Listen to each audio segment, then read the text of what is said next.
Hello, great, grand, glorious Leos. How are you? I hope you're doing well. Excuse me, let me get organized here. Here we go. I've got your forecast in front of me, and I can't wait to share it with you. Couple of quick announcements. Many of you have taken advantage of my offer of a free copy of your actual birth chart. I am so glad, and I'm going to continue to offer that. Once you get it, you've asked me, how do I interpret it? Well, there are a couple of different ways, of course. I can do it for you naturally, or you can get a copy of my book now that I've cast it. What do I do with it? It's a very easy to understand book that helps you interpret any chart, and it helps you release the astrologer, or should I say, unleash the astrologer within you. It's on Amazon.com. The other thing, of course, I am offering a special, my summer eclipse special. It's on my website, MaxineTaylor.com. It covers July through the end of 2019 and actually includes the first eclipse of 2020. I'm sure you're going to want to get that. It's only going to be offered in July. Okay? And then another freebie, my full moon ceremony. That, of course, will be on July 16th at the Phoenix and Dragon bookstore here in Atlanta. Many of you have attended. It is an eclipse, and we tend to get double the number of people that I normally get. You know, it's crowded during these full moon ceremonies. If you're not here in Atlanta, if you're in Paris or London, simply convert your time zone to Eastern Daylight Time. We start at 7 p.m. Eastern Daylight Time. Please join us. There's no charge. Okay, let's talk now about what's going on in July, because it's a wild and crazy ride. We've got 2 eclipses and a retrograde Mercury. I think we have a lot of help from the Sun and Venus and Mars. But I think I'm going to start with a retrograde Mercury because a lot of people don't understand what it is. And we have it 3 times a year. Mercury rules communication, correspondence, and transportation, our mouth and our minds. When it goes retrograde, it appears to be moving backwards. Well, it's not, but it appears to be. And that's how it feels on planet Earth. Everything is confused during that time. You do not start a new project under a retrograde Mercury because it'll either fizzle out or have to be redone within the year. Now, if you have not yet watched my video, my YouTube video, which I put up recently, called Mercury Retrograde, the prequel and the sequel. I love that title. I didn't come up with it. It explains the shadow of the retrograde, which we feel 2 weeks before it goes retrograde and 2 weeks approximately after it comes out of retrograde. And so this is why you want to know when this starts. Many of you are empaths and you feel it anyway. I don't have to tell you, you know it. What you're going to do during the retrograde Mercury is tie up the loose ends of unfinished projects, okay? After it goes direct, start the new ones. Okay, so Mercury starts here in your first house of you. That's your physical body. It's the most personal point in the chart. And so you're wherever Mercury is, that's what you think about and talk about. So you're thinking about yourself and you're talking about yourself, and that's fine. We don't have a problem with that. We love great, grand Leo. Now, on the 7th and 8th, right around that time, Mercury goes retrograde, and it backs up into your 12th house of pulling back, retreating, getting your ducks in a row, not starting new projects, but just preparing for the future. When it goes direct on the 31st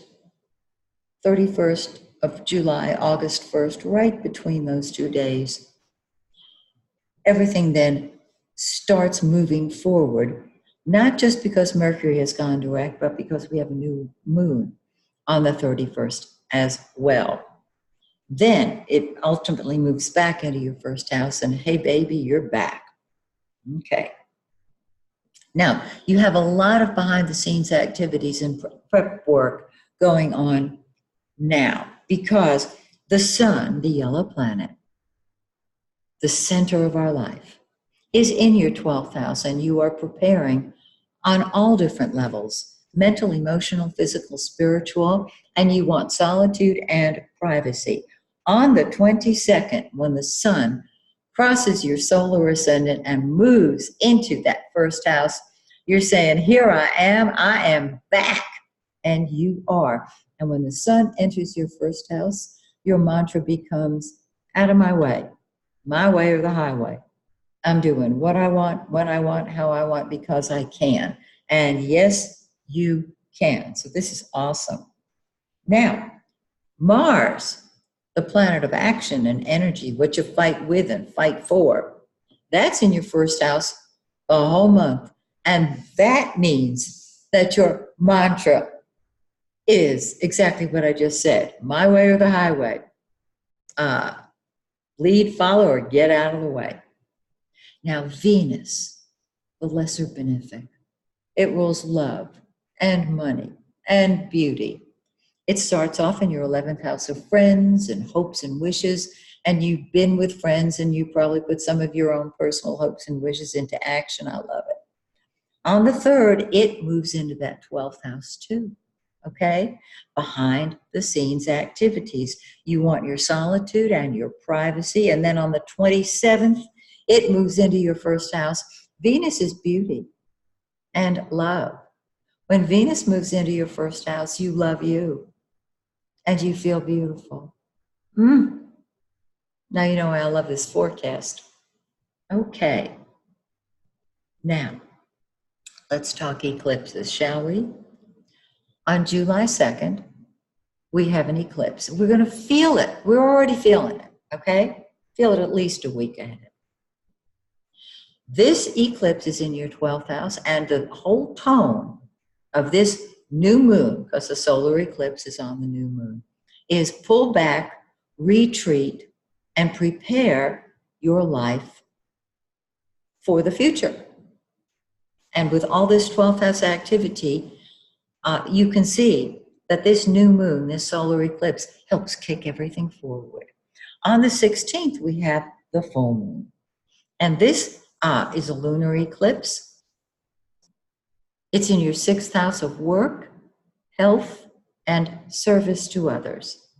And so you'll be taking care of your own health. I don't mean you're sick. I mean, it can be an improvement for you. There may be a new job, and you're certainly involved in helping other people. So we've got these 2 eclipses that both want to serve. 12th house is spiritual service. 6th house is practical service. All right. So we have one more lunation, and that's the new moon on July 31st. It sits in that first house. And as if you needed encouragement, which you don't, it says, do what you want, when you want, how you want, because you can.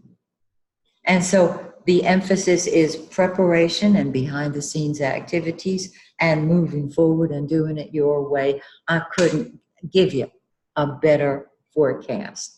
And of course, the full moon that says, if you want to make changes in your health, your work, do it. So, one more thing that I wanted to mention. I may have mentioned this in passing. On July 7th and 8th, when Mercury goes retrograde, it goes retrograde in 4 degrees of Leo. Mars, passion, war, arguing is in 4 degrees of Leo. All this to say, avoid conflict right around the time that Mercury goes retrograde. And when Mercury goes direct on the 31st, on the new moon, leap forward. Okay, that's it for now. Join me next month when once again I take a look at your beautiful forecast. Until then, may the stars shine brightly on you and yours. Bye for now.